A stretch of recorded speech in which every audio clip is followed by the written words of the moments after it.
Por amor, Dios quiere entrar en contacto con todos los hombres y darles a conocer el sentido último de la vida y de la historia de la salvación, de manera divina y gratuita.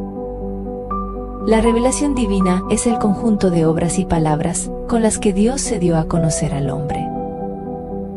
Dios ha hablado a los hombres a través de obras y palabras que están íntimamente relacionadas entre sí. Las obras realizadas por Dios en la historia de la salvación confirman la enseñanza dada por las palabras, y a su vez, las palabras proclaman las obras. Esta revelación tiene lugar a lo largo de la historia, y se muestra en la Biblia de 6 maneras diferentes: hechos históricos, la salida de los hebreos de Egipto, promesas, la alianza de Dios con Abraham, mandamientos, la ley que entregó Dios a Moisés, profecías, Isaías, Jeremías, etc. Personajes, Moisés o el rey David. Y finalmente Jesucristo. Esta revelación, transmitida y actualizada en la historia de la Iglesia, se ha conservado bajo la forma de 2 grandes fuentes, la Sagrada Escritura y la tradición, reunidas poco a poco en los libros del Antiguo y Nuevo Testamento. La finalidad principal del Antiguo Testamento, el período anterior a Jesús, fue preparar la venida del Mesías, Salvador de toda la humanidad. Esta parte de la Biblia nos lleva a cabo junto con su pueblo elegido de muchas formas, a través de promesas y alianzas, profecías, imágenes, conocimientos y otra realidad. De esta manera el pueblo poco a poco fue experimentando la cercanía de Dios que lo salvó y se revelaba en su historia, y que también le hacía entender una futura salvación, total, definitiva y universal. Con el advenimiento de Jesús se reinterpreta esa historia. Así podemos afirmar que el Antiguo Testamento, además de mostrar las acciones salvíficas de Dios con su pueblo, es el primer tiempo del único designio amoroso de Dios, la preparación de la llegada de Cristo. La revelación en el Antiguo Testamento por obras y palabras.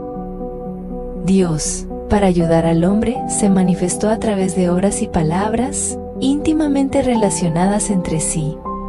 Su finalidad era dar a conocer su plan de salvación. Dios fue actuando progresivamente en la historia y con hechos concretos. El Antiguo Testamento es una parte esencial de la Sagrada Escritura. Sus libros fueron inspirados por Dios, conservan un valor perenne y dan testimonio de una pedagogía divina. Presentan hechos verdaderos, históricos, simbólicos, proféticos, sabidurías, plegarias, etc. Son palabra de Dios para nosotros también.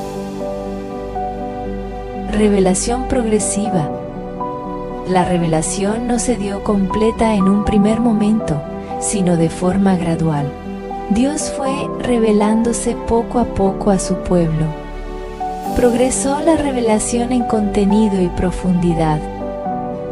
Dios se reveló como único Dios verdadero. Poco a poco se dio a conocer como un Dios personal, trascendente, creador del mundo, providente y justo. A lo largo del Antiguo Testamento se va revelando el amor misericordioso de Dios y su voluntad de salvar a todos. A través de los profetas se anuncia la llegada del Mesías, el Salvador. La revelación de Dios en el Nuevo Testamento. A Dios nadie lo ha visto jamás. El Hijo único, que está en el seno del Padre, Él lo ha dado a conocer. La revelación alcanza su plenitud con Jesús. Él es el Hijo de Dios encarnado. Es la palabra definitiva del Padre, el mediador entre Dios y los hombres.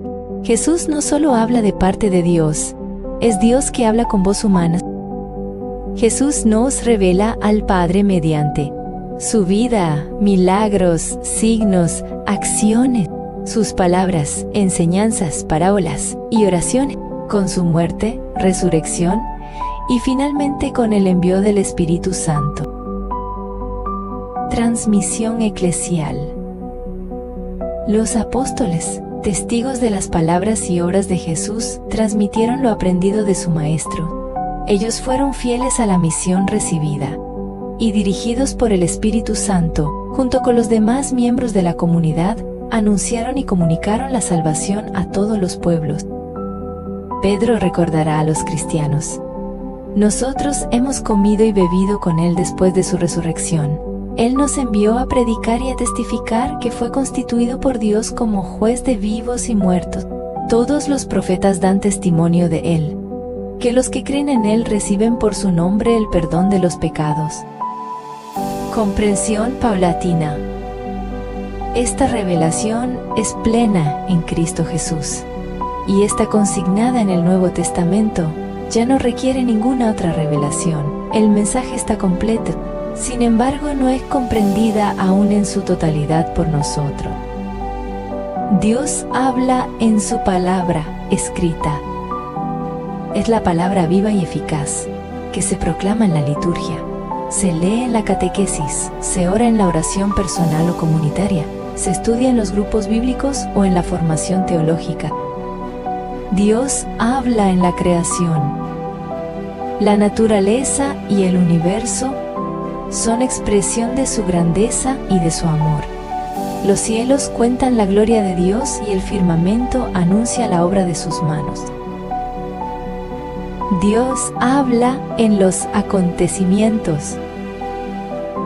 Dios se manifiesta en nuestra historia personal, familiar y social.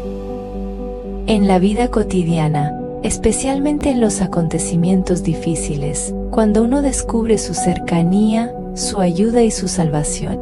Como María, hay que saber leer los signos de los tiempos y meditar en el corazón. Acontecimientos en la vida personal. En alegrías y penas, en enfermedades, anhelos o éxitos. Acontecimientos en la vida comunitaria.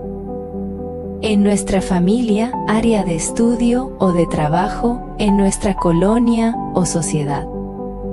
Acontecimientos o fenómenos en la naturaleza. A través del paso de los animales más simples o en la lluvia o en una brisa. Dios habla en el hermano.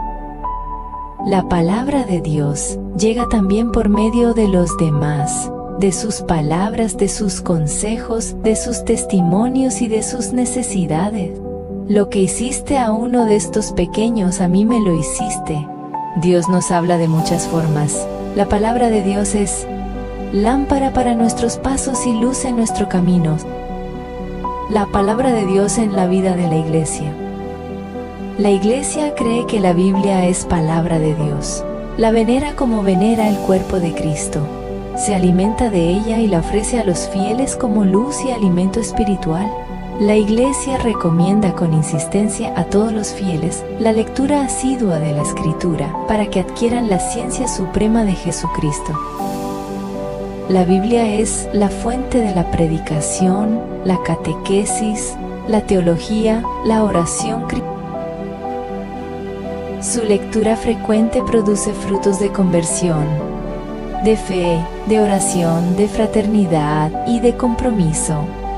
Los santos fueron personas que se dejaron interpelar por la palabra de Dios, la escucharon con corazón abierto, la oraron, la vivieron y la predicaron.